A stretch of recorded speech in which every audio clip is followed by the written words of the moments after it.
কক্সবাজারের রোহিঙ্গা ক্যাম্পে মার্কিন দূত সার্জিও গোর প্রত্যাবাসনের সহায়তার আশ্বাস। সিলেটে এনসিপির পদযাত্রা ঘিরে উত্তেজনা, হবিগঞ্জে পাটোয়ারি সার্জিস্টদের বিরুদ্ধে মামলা। দেশ চালানোর ব্যর্থ সরকার, জামায়াত আমির সংস্কার এগিয়ে যাবে জুলাই সনদের আলোকে আইনমন্ত্রী।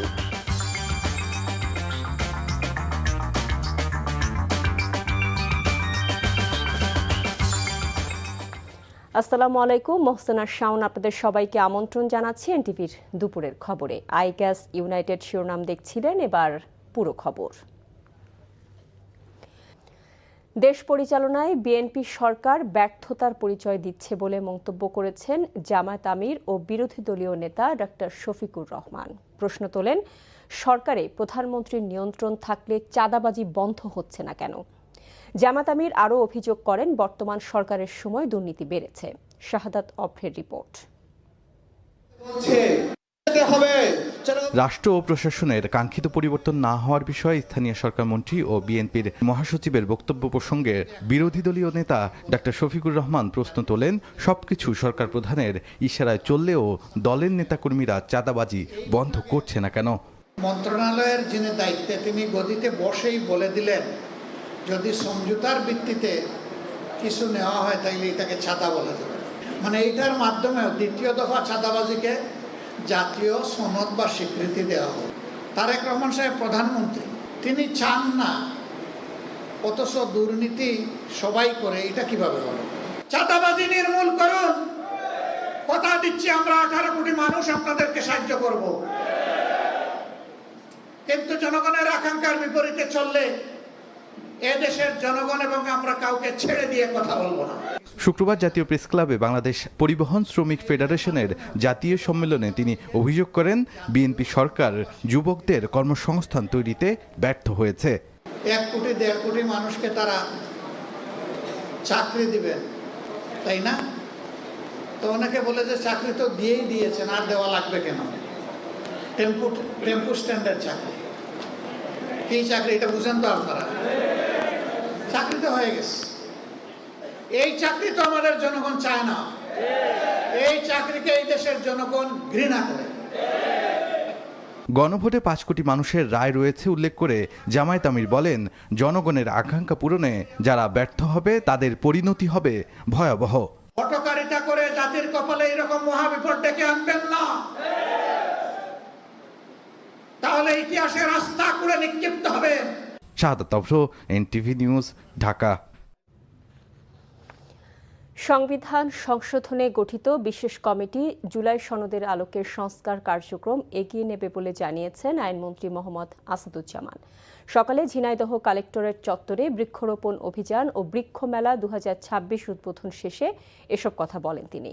সরকার বিচার বিভাগের ওপর কোনো হস্তক্ষেপ করছে না জানিয়ে মন্ত্রী বলেন, আদালত, আইন ও পুলিশ বিভাগ যদি নিয়ন্ত্রণ করা হলে কোনো মামলা হতো না।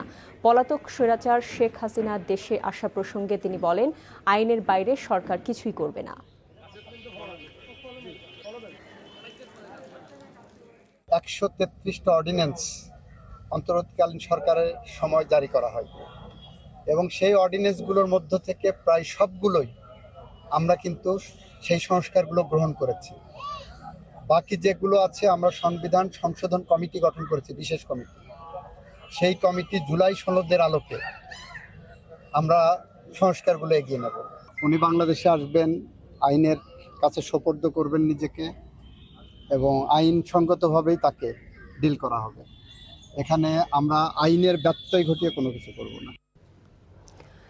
কুষ্টিয়ায় খাজানগরে রাইস ও হাস্কিং মিল থেকে নির্গত বিষাক্ত কালো ধোঁয়া আর দূষিত বর্জ্যে হুমকির মুখে এলাকার পরিবেশ। বিভিন্ন রোগে আক্রান্ত হচ্ছে এলাকার মানুষ। খাজানগর এলাকায় রাইস মিলগুলোর পরিবেশ দূষণ নিয়ন্ত্রণে 11 সদস্যের কমিটি গঠন করেছে প্রশাসন। কুষ্টিয়া থেকে সাবিনা ইয়াসমিন শ্যামলীর রিপোর্ট, ছবি তুলেছেন মোহাম্মদ আশিকুজ্জামান। এই দৃশ্য দেখলে যে কারো মনে হবে আকাশ মেঘাচ্ছন্ন, কিন্তু বাস্তবতা হলো অটোরাইস আর হাস্কিং মিল থেকে নির্গত কালো ধোঁয়ার কারণে এ অবস্থা। বিষাক্ত কালো ধোঁয়ার এই ভয়াবহ দৃশ্য দেশের অন্যতম বৃহত্তম চালের মোকাম কুষ্টিয়ার খাজানগর এলাকার। প্রায় 70টি অটোরাইস আর শতাধিক হাস্কিং মিল থেকে এভাবে দিনরাত নির্গত হয় বিষাক্ত কালো ধোঁয়া। বিষাক্ত কালো ধোঁয়ার পাশাপাশি দূষিত বর্জ্যে দুর্বিষহ হয়ে উঠেছে এলাকার জনজীবন। এতে শ্বাসকষ্ট, চর্মসহ নানা রোগে আক্রান্ত হচ্ছে সব বয়সী মানুষ। পরিবেশ প্রকৃতিও হুমকির মুখে। ঘরে থাকতে পারি না, কোনো কিছু করতে পারি না, থালা বাটি মাজতে পারি না, শাক মাক ধুয়ে ঘরে নিতে পারি না, শরীরের চুলকানি হয়ে গেছে। পড়া টেবিলে বসলে মানে চোখে ছাই যায়, মানে পড়াও হয় না। খাওয়ার সময় তো মানে ভাতের ভিতরে মানে ছাই নিয়ে খেতে হয়। না, সবজি এখানে হয় না, গাছ হয়, সবই হয়, ফলও হয়, ধবাস করে পড়ে যায় পাকার আগেই। ছাইয়ের কারণে নাকে মুখে ছাই যায়। আমাদের চোখ ধরেন যে আমরা চোখে দেখি না কোনি এই বয়সে। তবে মিল মালিকদের দাবি, পরিবেশ অধিদপ্তরের নিয়ম নীতি মেনেই তারা কারখানা চালাচ্ছেন। উস্কানিমূলক কথা বলে বা বিভিন্ন বিভ্রান্তমূলক কথা বলে যাতে এই রাইস মিলের এই সেক্টরে যাতে ক্ষতিগ্রস্ত না হয় সেদিক দিয়ে নজর রাখতে হবে। সেই সমস্ত মিল মালিকদের এবং অপারেটরদেরকে আমরা পরামর্শ দিচ্ছি যাতে কোনো প্রকারের বায়ু দূষণ, পরিবেশ দূষণ যাতে না হয়। পরিবেশ অধিদপ্তরের আইন লঙ্ঘন করলে কঠোর ব্যবস্থা নেওয়ার কথা জানান এই কর্মকর্তা। মালিক পক্ষ বলেছেন যে আগামী 2 মাসের মধ্যে ছাই নিয়ন্ত্রণে তারা ব্যবস্থা গ্রহণ করবেন। প্রত্যেকটি অটোরাইস মিল আলাদাভাবে পর্যবেক্ষণ করে রিপোর্ট প্রদান করবে। রিপোর্টের ভিত্তিতে পরবর্তী সিদ্ধান্ত গ্রহণ করা হবে।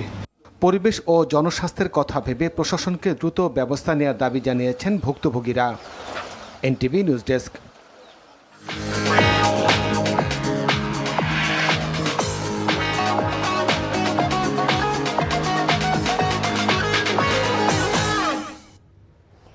মার্কেন্টাইল ব্যাংক অর্থনীতির খবর। টানা বর্ষণ ও বন্যায় ফসলের ক্ষতি হওয়ায় নিত্যপণ্যের বাজারে ক্রেতার নাভিশ্বাস উঠেছে। লাফিয়ে দাম বাড়া কাঁচামরিচ আজ বিক্রি হচ্ছে কেজি 400 টাকা দরে। সবজির সরবরাহ কম, টান পড়েছে মাছের যোগানেও। আরও বেড়েছে ডিম ও ব্রয়লার মুরগির দাম। তবে কিছুটা কমেছে গরুর মাংসের। বিস্তারিত সেলিম মালিকের রিপোর্টে। জুলাইয়ে টানা 2 সপ্তাহের বৃষ্টিতে দেশের বিভিন্ন এলাকায় তলিয়ে যাওয়ায় সবজি ও ফসলের ব্যাপক ক্ষতির প্রভাব পড়েছে বাজারে। মোহাম্মদপুর টাউন হল বাজার ঘুরে দেখা গেছে সবজির সরবরাহ স্বাভাবিকের তুলনায় বেশ কম, তাই দামও বাড়তি। বেগুন গেছে সপ্তাহ ছিল 120, এই সপ্তাহ 140, আর গোলটা ছিল 160, এটা 180 হয়েছে। আর কাঁচামরিচ ছিল 300 টাকা কেজি, ওটা 400 টাকাও আছে, 320 টাকাও আছে, 360ও আছে। সাধারণ মানুষের যে ইনকাম সোর্স বা ইনকামের যে লেভেল পর্যন্ত, এই লেভেলে তো ক্রস করে ফেলছে। ডিমের দামেও উত্তাপ। লাল ও সাদা ডিমে ডজনে বেড়েছে 10 টাকা।